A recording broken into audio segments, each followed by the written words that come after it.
महाराणा प्रताप की वंशावली एक गौरवशाली कहानी। राजस्थान की धरती पर जन्म लेने वाला मेवाड़ केवल एक राज्य नहीं था, ये सम्मान, स्वाभिमान और बलिदान की परंपरा थी। और इसी परंपरा की सबसे चमकदार कड़ी थे महाराणा प्रताप। सिसोदिया वंश की शुरुआत। महाराणा प्रताप बिलोंग करते थे सिसोदिया राजपूत वंश से, जो स्वयं को सूर्यवंशी यानी सूर्य के वंशज मानते हैं।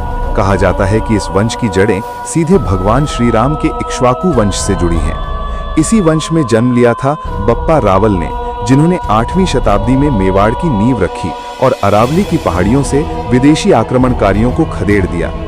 मेवाड़ के प्रतापी शासक बप्पा रावल के बाद सिसोदिया वंश में एक से बढ़कर एक वीर पैदा हुए। राणा हम्मीर, राणा कुंभा, राणा सांगा। राणा सांगा वही शासक थे जिन्होंने बाबर के विरुद्ध खानवा का ऐतिहासिक युद्ध लड़ा और राजपूताना की अस्मिता की रक्षा की।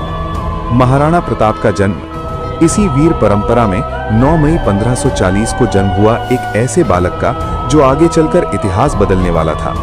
उनके पिता थे महाराणा उदय सिंह द्वितीय, जिन्होंने उदयपुर नगरी बसाई। महाराणा प्रताप की माता थी महारानी जयवंता बाई सोंगरिया, जिन्होंने प्रताप को बचपन से ही स्वाभिमान और त्याग की शिक्षा दी। सत्ता नहीं, स्वाभिमान। जब मेवाड़ पर मुगल सम्राट अकबर का दबाव बढ़ा तब कई राजा झुक गए, लेकिन सिसोदिया वंश का ये पुत्र नहीं झुका। हल्दी घाटी का युद्ध केवल एक युद्ध नहीं था, ये वंश की मर्यादा की परीक्षा थी।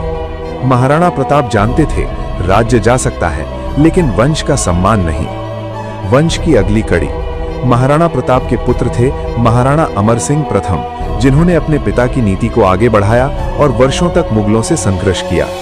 निष्कर्ष, महाराणा प्रताप केवल एक राजा नहीं थे, वे सिसोदिया वंश की आत्मा थे। ये वंश सत्ता से नहीं, स्वाभिमान से चलता था।